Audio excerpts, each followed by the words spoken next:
Namato Ratana Tayassa. May I pay homage to Triple Gem, the Buddha, Dhamma, and the Sangha. My respect goes to my parents and my teachers. Hello, this is Ajahn Sujan from Warapunya Meditation Center, Aberdeen, Scotland. So today is Wednesday, 6th of May 2020. As usual, I'm again back here with you all in this evening to be with you and giving you extra one more activity that you can come and join. Hi everyone, hi. Thank you Karin for this morning visiting center and bringing items for the center. Thank you. Yes, so today is a very special day for Buddhists and for the center, obviously. Normally we have a ceremony at the center with members attending and organizing a meditation, giving dana, talks, and so and so. So now we move to this so-called new technology, online celebration. So we just did it this afternoon at 2 o'clock. I hope that you've been listening or you've been following that. So it's been a very busy day from early morning until now, and there's still a few things to be done. So there's still another recording to be done for another retreat in London. I'm going to do that later after the meditation. So in the meantime, there will be a meditation as usual, which we'll do at 7:30. Hi Prani, hi John. So today is a very special day, the Vesakha day. The day when the Buddha was born, the day when he became enlightened, the Buddha, and the day when we call it Mahaparinibbana. So entering to the Mahaparinibbana. And that simply means going to not returning back anymore. Okay, so that's why this is a very special, and we give blessings and also call Happy Vesakha. Yeah, so everyone, Happy Vesakha, and may the Buddha and his qualities bless you all. May you be happy, may you be well, and may you achieve any good wishes that you may have. And if you have any illnesses or if you have any difficulties you're going through, may you be free from that and come out from it. So today is the Vesakha. On the basis of the Vesakha day and also relating to the last night talk on a dependent origination, I would like to tell you a story. And this was one of the monks. I think one of the nights I did touched this monk as well. But before we going into that, I would like to just read out some of the feedbacks that I got from previous talks. And sometimes I realize that you have been sending messages on the so-called following the talks, and then sometimes I do not look at it and then I just passed. But if you message me, then I definitely read it. But if you are sending a message on a board, then it takes a little bit of time. So that's how I missed some of the messages.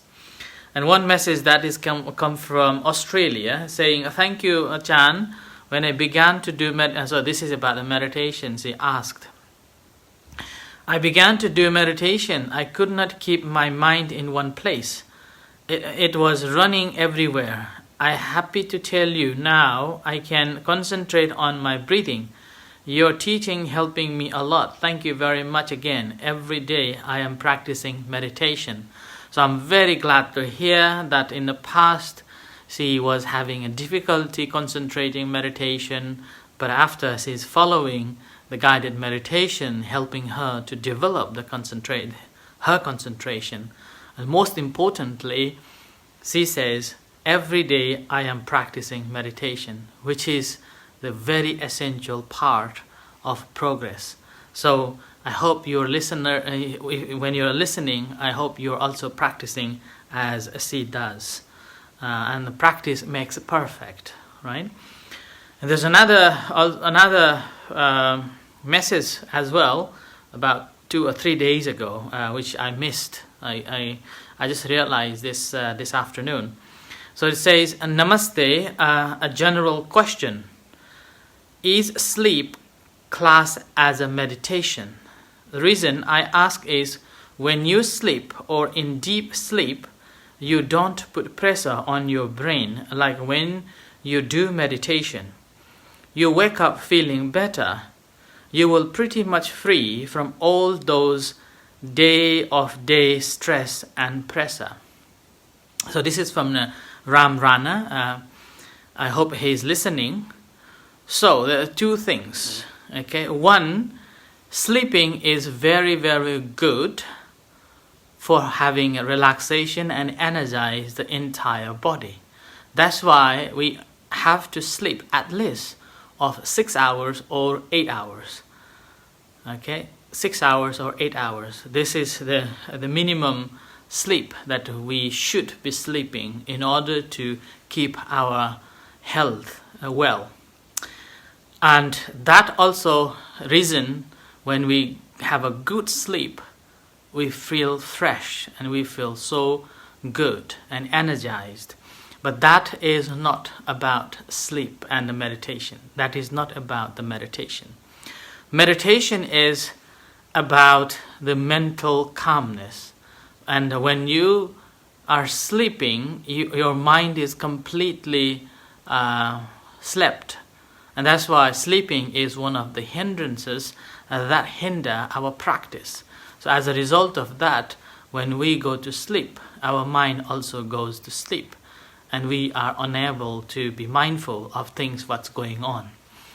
Whereas in the practice of a meditation, you're aware of things that's happening during this time when you're meditating, and you're aware of everything, every activity is taking place in your mind, and you are just letting it be, not engaging and letting it to invade our feelings and emotions. So that's why the practice of a meditation help us to free our brain. We do not put any tensions in our brain, and then as a result we feel so calm and so relaxed and rejuvenated. And which I normally do whenever I am busy with the work and then I have to teach meditation in the evening. Then normally I go and lie down and a practice of a sleeping. Lying down meditation, observing all the sensations in my body and watch the feelings and aware of all the emotions. And then sometimes I do go to sleep for 10 minutes, not 10 minutes, but about 2, 3 or 5 minutes maximum. And then when I wake up, coming out from meditation, I feel fresh and then come back to the teachings again. So that is, but in the meantime, oftentimes, because of my brain is working so much and then working a lot, and even on the internet and talking to different people and counseling and helping.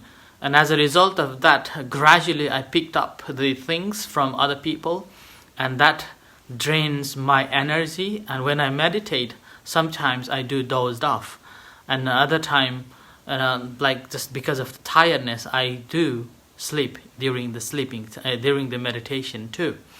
But again, when you are sleeping, during the meditation, if the physical need is your sleep, then you have to go to sleep. But if that's just a hindrance that coming from your inside, just to hinder your practice, then that moment you have to energize yourself and watch and intentionally put your attention to the object and working harder. So intentionally you are putting more effort to wake you up. So that is how we do in a sleeping meditation. Okay, sleeping and a meditation. So sleeping is not a meditation, but sleeping also similar to the meditation in a way that helps to relax your brain and your energy you will get back. So there's one more feedback I would like to read. Not a reading, but I will just summarize it. This is from Colin, and that's related to the last night's story of a family, a girl who was about to break out from her boyfriend due to this corona and due to the lockdown, unable to come together. And so now Colin he texted me explaining his situation, that he lives far away from his wife, who lives in Thailand for over 10 years and never been together for a long time. Always Colin will go back to see her maybe 1 or 2 months and stay together and then comes back again. So that's how their relationship been so good over 17 years. And he suggests that this is simply because the trust each other has within one another. So distance become no issue in that relationship, and then not living together also not becoming the issue of a breaking out. So he suggests that most important is the trust, and if we trust ourselves, and then that will bridge the relationship between one another. So this lockdown is simply just a couple of weeks. It shouldn't be a problem compared to such a many months of separation, and yet it continues the relationship so strong and loving. So that's why these are some of the reflections and some questions I received. I thought should share with you all tonight on the occasion of Vesakha Day. And in terms of the story that I mentioned in relation to the last night's talk, as well as in relation to this Vesakha Day, that the beauty of the Buddha was so great and so serene and so handsome that one of the gentlemen, when he saw the Buddha, he fell in love with the Buddha. And then he couldn't take away his sights from the Buddha. And he was so fall in love with the Buddha's appearance, and as a result of that, he became a monk. So he became the monk simply not to practice meditation, not to study any Buddhism, but hoping that he would have more opportunity to watch the Buddha closely. And he did that as well. So he constantly always near to the Buddha and just gazing Buddha's serenity, Buddha's beauty, Buddha's handsomeness. And the Buddha knew that this monk became a monk simply to watch or to be close to the Buddha.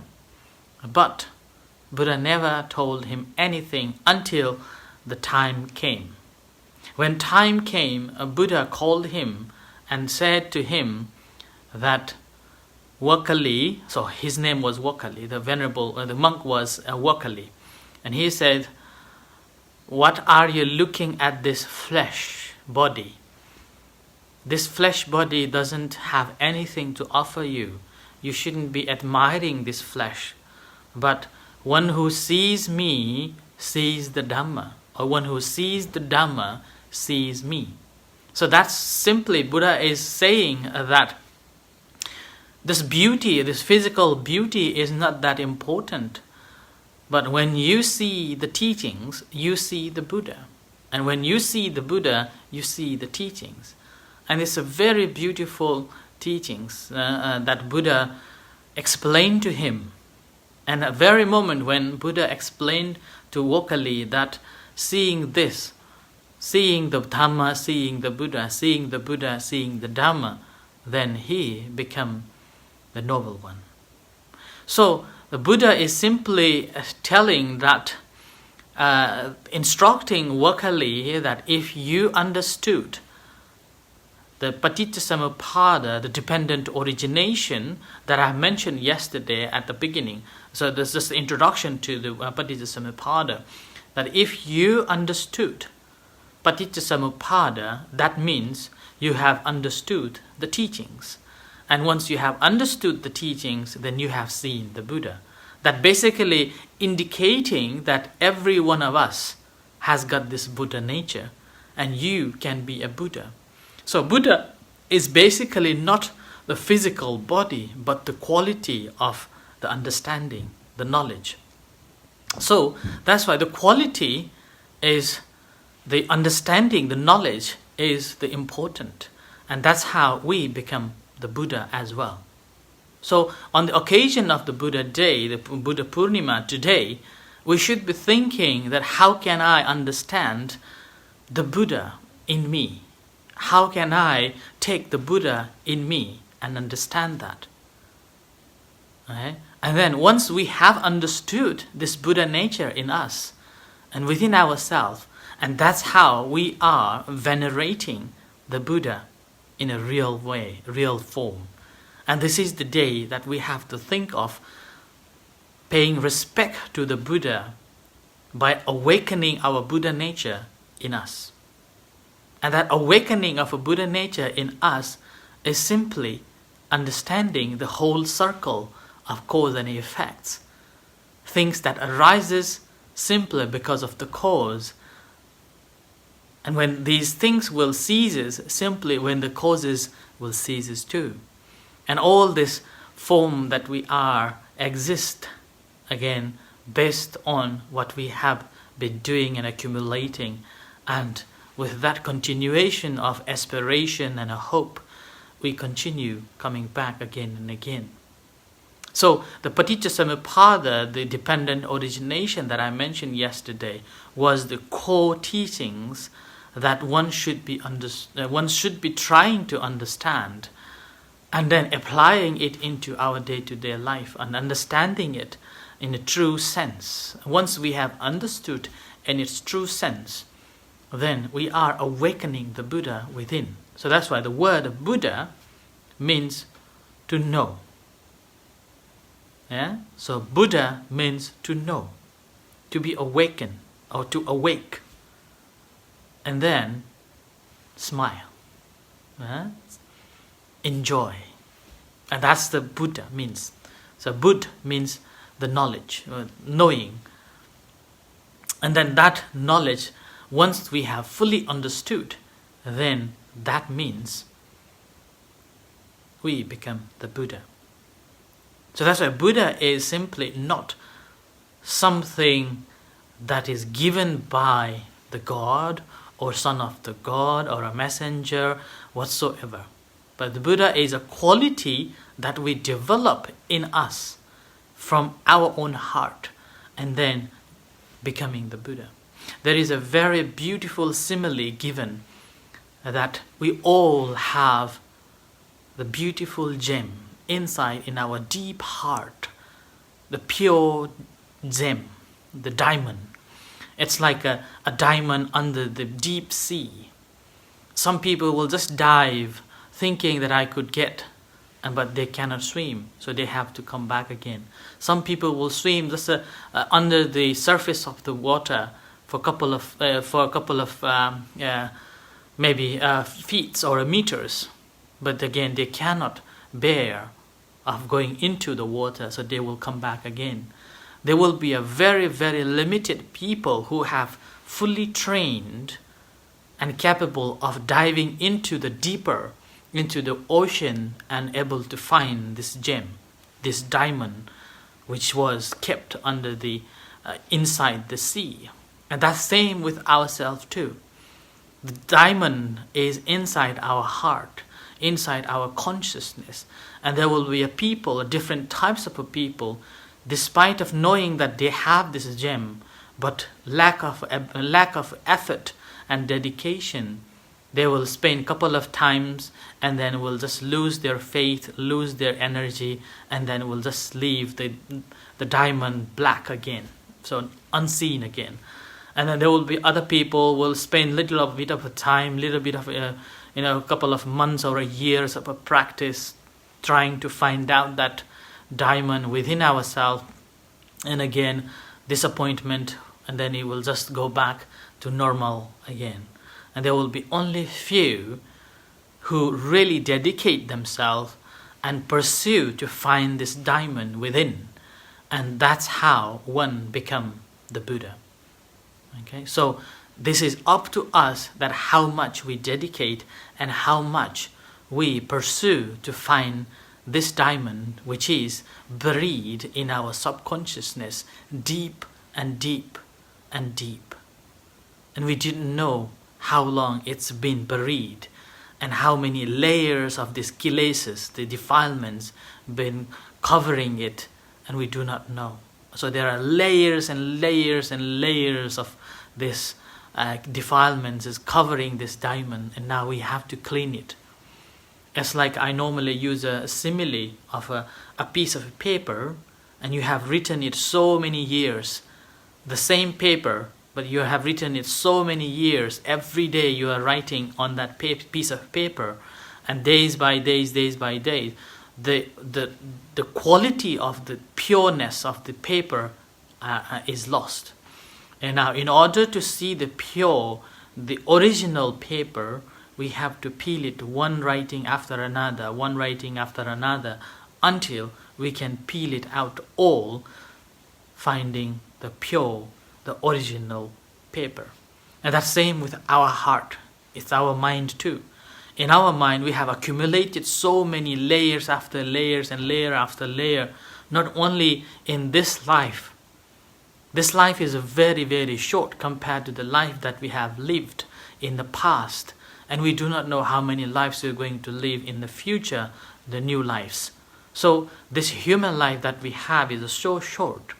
So that's why the past lives that we have lived, we have written so many things in our heart, in our mind.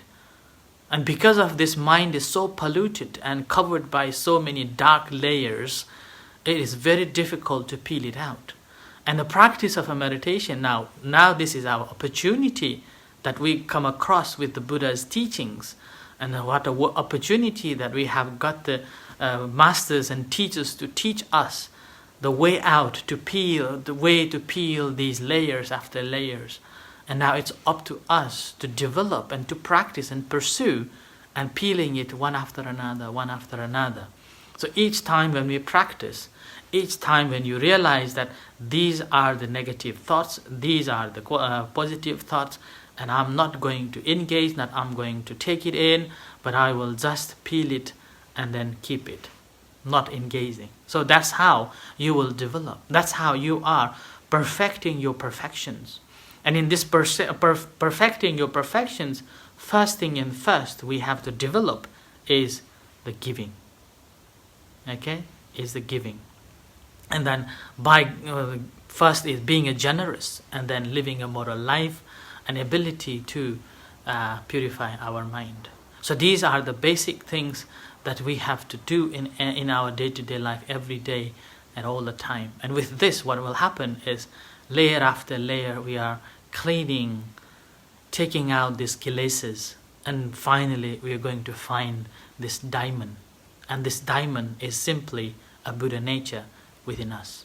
So on this occasion of the Vesakha day, we are celebrating this Vesakha day, and I believe you have observed the 5 precepts and then practicing at least of a meditation and listening to talks. With this, I hope that you are peeling some of the kilesas to find this gem closer to the closer, and you become the Buddha nature. You become the Buddha within yourself. But if you can't yet, May the Buddha bless you on this occasion of the Buddha nature. May the Buddha encourage you to practice meditation. May the Buddha bless you to understand more and more about the life and about the practice and about the peeling these kilesas out away from your mind, and find real happiness and find the true ultimate happiness by eliminating all the sufferings, physical sufferings and mental sufferings. So I offer this as a reflection for tonight on the occasion of a Vesakha day. May you be happy, peaceful, and may the Buddha bless you. Happy Vesakha. And thank you for listening, and thank you for coming back again and listening to me. We will have chanting in a few minutes time, and also we'll have a guided meditation.